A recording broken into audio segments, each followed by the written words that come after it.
So the law. Mm-hmm. Do Christians have to follow it today? No, we're not under the law. Right. So that. we're not bound to keep all of the law. Okay. So Romans 6:14 says, we're not under the law, we're under grace. Okay. And I think so we don't get killed for everything. Right. And I think the biggest thing is like in Acts 15. So they actually had a whole council meeting in Jerusalem about this very question. Like, do believers who are not Jews, do they have to follow all of the law? Mm-hmm. Because we had all these Gentiles coming to know Christ who obviously did not grow up following the law. Right. Or even knowing the law. Right. And so in Acts 15, with so much free time, whatever, man. And so in Acts 15, they're actually debating of, hey, should they have to be circumcised and keep all of the law? Right. We've talked about this. Or should they not? And they come down to just 4 simple things that they say, hey, we're going to ask all believers, so Gentiles who've come to know Christ, we're going to ask that they abstain from 4 things. And if they abstain from these 4 things, we're good. We're not going to put a yoke on them that's unnecessary. In other words, we're not going to require them to keep all of the law. Mm-hmm. Okay. And so they're like, listen, we're asking you to abstain from eating anything that had been sacrificed to idols. Okay. Okay. Makes sense. We're going to ask you to abstain from sexual immorality. Okay. Okay. Makes sense. We're going to ask you to abstain from anything that's strangled, and abstain from blood, from drinking blood or eating, anything that has blood in it. And those had to do with pagan worship. Oh. Things. And so what they're basically saying is, we want you to stay away from things that are connected to pagan worship. Okay. Okay. And we want you to stay away from sexual immorality, which did have a part connected to pagan worship because of the temple prostitutes that were found in pagan worship. And so, but just even in large, stay away from sexual immorality, do these things. What's interesting is that, so every covenant, for example, has a sign. Okay. So the covenant with Abraham, the sign that someone was following the covenant with Abraham was circumcision. Okay. The sign that someone was following the covenant of Moses, or the laws that were given to Moses, was keeping the Sabbath. Okay. So what's interesting is the Jerusalem Council did not ask them to be circumcised, and they did not ask them to keep the Sabbath. And so what that really is like, it's like loudly screaming, hey, if you don't even have to keep the Sabbath, you definitely do not have to keep all the rest of the laws. Okay. And so no, we do not have to keep all the laws. We do not have to keep making sacrifices. Hebrews 10:12 says that Christ was the, one-time sacrifice for sin, so that no other sacrifices have to be made. We do not have to keep all of the feasts and all the holy days, all the food regulations. Colossians 2:16 through 17 says, do not let anyone make you feel like you have to keep certain feasts or certain holy days or certain, food and dietary regulations. You don't have to, which is a big deal because that's really moving away from Torah and from law. Mm-hmm. And so these are, so pretty big things that are happening here. And, Romans 14, Paul goes into a discussion of the quote unquote weak in the faith and the strong in the faith. Some are going to want to keep the law still. Some are not going to want to keep the law. And what he's saying is just honor those. If there's people that feel like they still need to keep the law, honor them. It's okay. Don't condemn them for that. If there are people that feel like they don't want to keep the law, honor them. Don't condemn them for that. And so I think one of the things that does need to be said, if you were a Jew in this time period, you came to know Christ, you would probably continue to keep the law.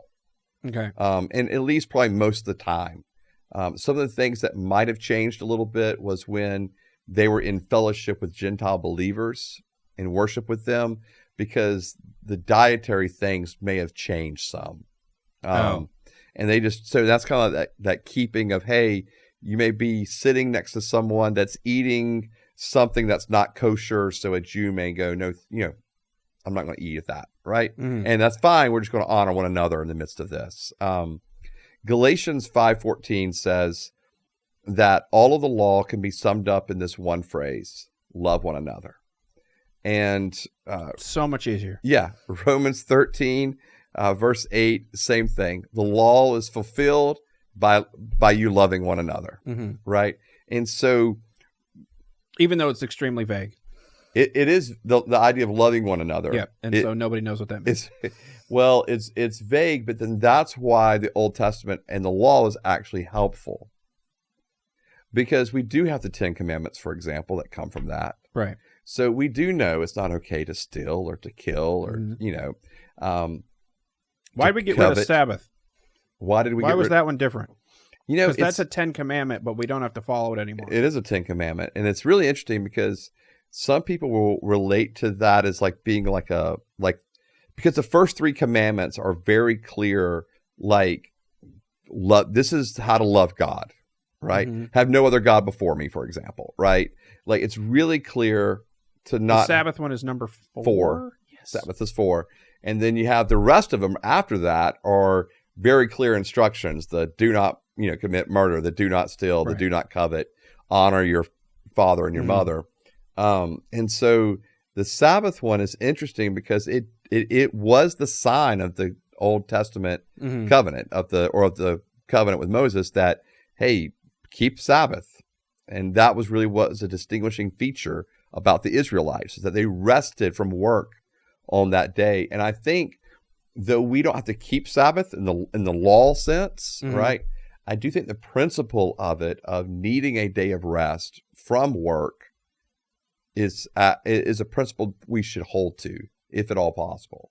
So, Okay. So I think what you see in the Old Testament law is there's the specific things where like, okay, this is how I should relate to my neighbor. Mm-hmm. But then you get into all these other kind of the odd things we look at as odd anyway, at least from our context, of the, not mixing fabrics and that you wear and that kind of stuff.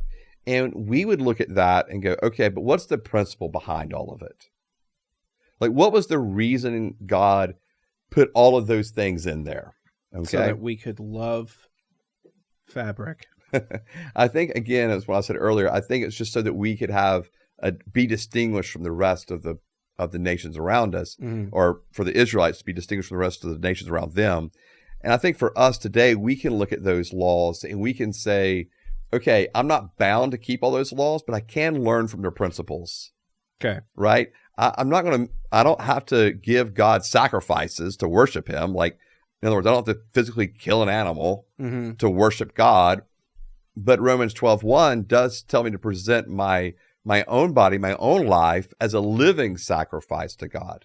And so I can gain principles from those, laws in Leviticus. I'm not going to, have sacrifices for sin, but I can see that Christ is my sacrifice. Oh. Isaiah 53:10 Isaiah 53, refers to Christ as our guilt offering. And so it's, I think that's one of the things to look at and go, okay, I see the symbolism in there. I see the principle behind that now, that it required death, and Christ became that sacrifice for me. When I look at some of the other, again, obscure things, I can go, okay, those were trying to distinguish the people of Israel from all the other nations. And I can be reflective of my own life and say, do I look distinct from people who don't know Christ? Or am I acting just like the world, right? It's like what Jesus says about his disciples when he's praying for them in John 17. He says, they're in the world, but I'm praying that they would not be of the world. They would not be worldly minded and with worldly living. So I think there's a lot of spiritual principles to pull from the law that can be helpful in establishing what it looks like to be separated from God, but also to how to love him and love others.